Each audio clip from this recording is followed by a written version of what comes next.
Thank you.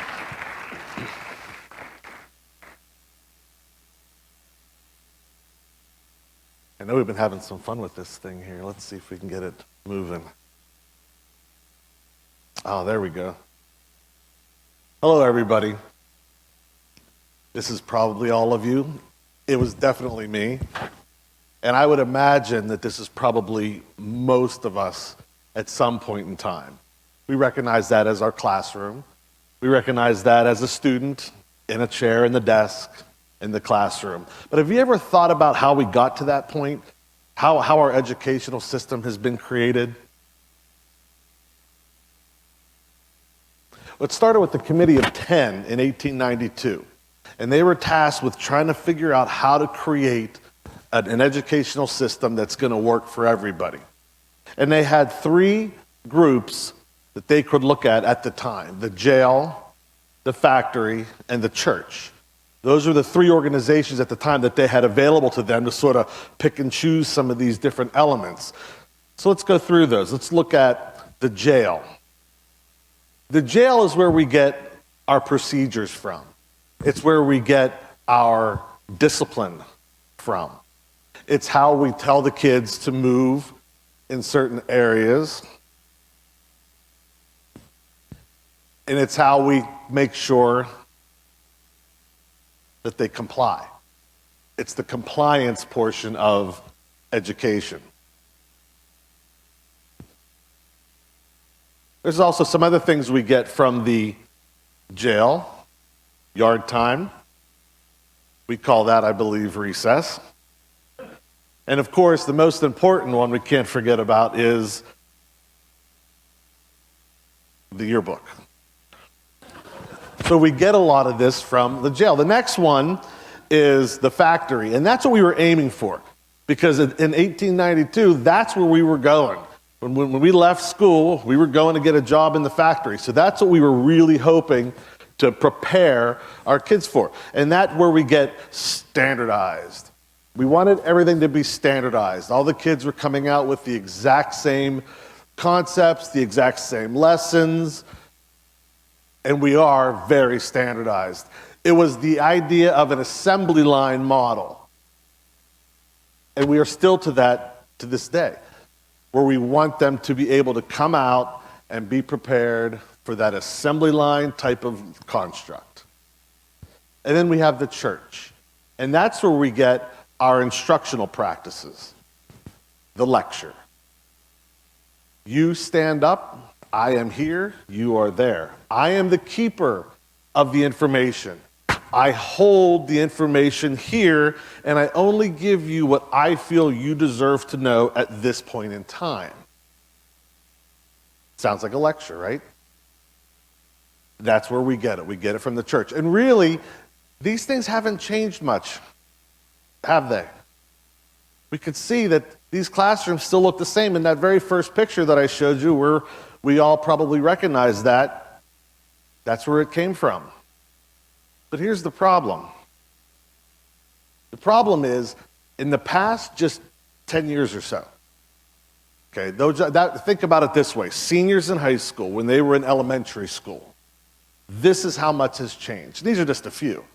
Facebook, iPhones, Android devices, Netflix became streaming, Twitter, Instagram, Chrome, the Chrome extension browser, an iPad. So just in 10 or 12 years or so, when our seniors were in elementary school, this is how much has changed.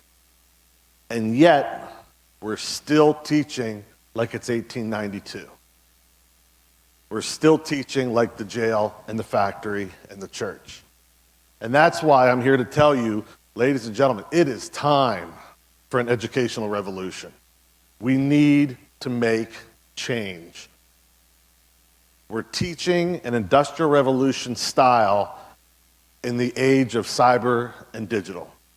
It doesn't work. So here are my challenges. Would I be here if I couldn't give some challenges out?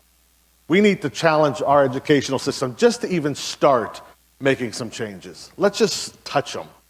Okay, we're not looking for major structural differences yet. We're not going to get that quickly. Let's just start. If you're a teacher in a classroom, close your door, teach the way you know how to teach. Start with some of these things. Let's look at the idea of lights out. We have a lot we have to teach now, folks. We got a lot of things. The standards, there's tons of them. We need to find some time, and I get that. So maybe we need to start looking at getting rid of some things that we don't necessarily need. And I know education is not real good at dropping stuff off. We love to add stuff on, but we're not real good at taking stuff off. Let's start with handwriting. I know that could be a touchy subject. But when it comes to handwriting, it's not necessary anymore. As an educator, I want my child to be able to communicate the understanding of their content, but I don't care how they do it. They can print, they could type, they could do a video, they could do a movie. I don't care how they do it. Prove to me you've learned the concept. And I've heard time and time again the different excuses, concerns about getting rid of handwriting, fine motor skill, how they're going to be able to sign a check. What was the other one I just heard the other day? Not be able to read documents. All true, but not necessary. And that's the part we have to think about, because it's happened before, right? It's happened before. I can't read that. I've never been able to read that. But we have experts in our world who can read that. And that's what will happen with cursive handwriting. That's what will happen. In our future, we will have experts. Later down the road, I'm going to talk about personalized learning. That means I'd be a hypocrite if I said it's somebody who enjoyed and had a passion for this. Well, we can't do that. Of course not. If there's somebody who has an interest in cursive, let's run with that. And that's where we'll get our experts, just like this. Fine motor skills, however they made these things, I don't have it anymore. But you don't need it anymore either. And that's the difference. That's where we have to start thinking about. We're in a very cool time, folks. We're evolving. Spelling. Now, I understand you got to be able to spell some things. However, we don't need 20 words every week, Monday through Friday, teaching them every day. No, we don't need that. I don't even really need to know how to spell that well anymore. Google does it for me. You can see what I did here. I mean, he got it. And if you look on the right, see that microphone? Our communication's changing. I could talk to it now, and it's going to do it all for me. So let's find some ways to maybe limit the amount of time we're taking in spelling every day. It's not necessary. We're evolving. And the idea of evolution is really cool. And it's really exciting because how many times can you say in the history of humankind here that we've had these major evolutions? We're in a language evolution right now. We don't need those things. Things are changing, just like when the ancient Egyptians lost their hieroglyphics. I'm sure there were some people that were really freaked out. Just like some of us are about saying, we can't get rid of handwriting? That's really scary. Well, it is, but we're evolving. It's an exciting time to be alive. And I can prove to you that we're evolving. This is always interesting. How many of you have ever had the side of your thigh buzz, and you go for your cell phone and it's not there? It's like, whoa, that was really weird. Why did that happen? You know what that was? It was an itch. It's just our brain has evolved to the point now where it doesn't compute that as an itch anymore because we've had it buzz so many times that it thinks your cell phone's ringing and it makes your leg buzz. We're evolving, folks. Kind of exciting times, but we have to evolve in education right along with it.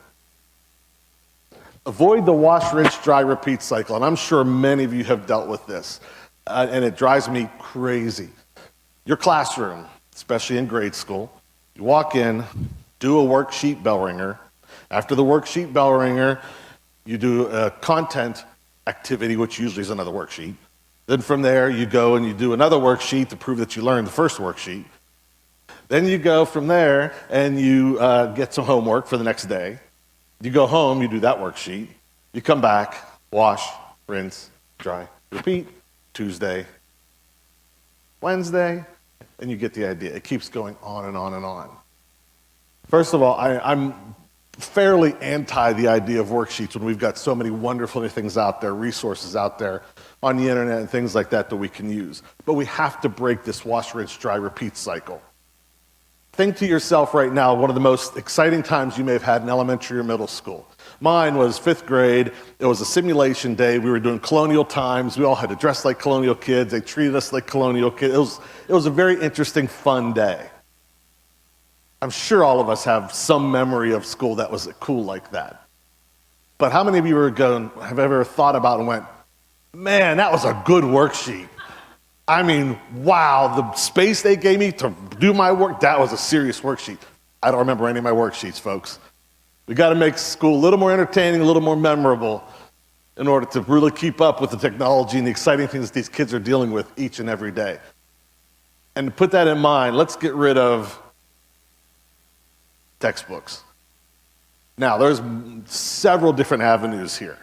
First of all, the textbook is not your curriculum. And so many teachers, if you would take that textbook away, they'd be lost.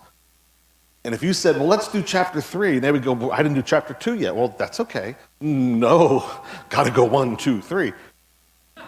The idea of the textbook is gone. We have to get rid of it. There's actually free textbooks. Why are we spending hundreds of thousands of dollars in public schools for textbooks is beyond me. There are sites out there in open education resources that I can put every textbook on a kid's device for absolutely nothing. I can mix and match my chapters. I can do what I want. I can add resources, videos, audios, TED Talks, put them all in there. You can actually make your own textbooks. Why wouldn't we be doing that? This beholds us to people who are paying the money. And I hate to get into the whole politics of this stuff, but we know the people that are paying for these things can choose their history. It's been proven, and many times we don't want to get into that. But at the end of the day, dump the textbooks and teach the way you know how to teach. I did not come into education to turn pages in a textbook every day. I got into education because I want to teach, because it's exciting. I could do all these creative, fun things. Let's lose the textbooks, folks. This is always a good one. Time to get rid of those grades. Grades are silly. Congratulations, you received a squiggly doodle. I'm concerned because you received the zonker. You did okay, you received the square with the lines on it. As a parent, this drives me nuts. Because if I say you got a B, now in your minds you're thinking, okay, it's not quite an A, better than a C. Does that tell me what my kids know in terms of math? Doesn't tell you anything, does it? Tells you they kind of know it. C, they probably know most of it. A, yeah, they know a lot of it. That doesn't tell me what they know and what they don't know. We need to look towards more skills. What does my kid know? What can my kid do in math? What can't they do in math? And what do I need to do to help them get better in math? This stuff, it's ridiculous. And it means nothing to anybody. Just like that, just like those goofy symbols there, it's the exact same thing when you're looking at an A, B, C, or D. Nobody really, that doesn't tell me what my child, or if I receive the grade, what I got and what I know. That's what we need to look at.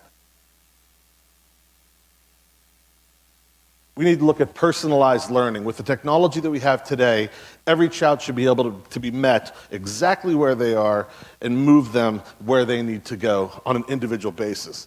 We no longer teach one class of 30 students. We now need to think about teaching 30 classes of one student because each child deserves that time. Each child deserves to have their interests and their passions and their individual needs met. And it can be done now better than ever with the idea of technology. So at the end of the day, folks, this is what we really need to start looking at when it comes to education. We're in the 21st century. We need to pull our educational system, kicking and screaming probably, into the 21st century. We need to revolutionize education to meet the needs of all of our 21st century students. And that is an idea worth spreading. Thank you.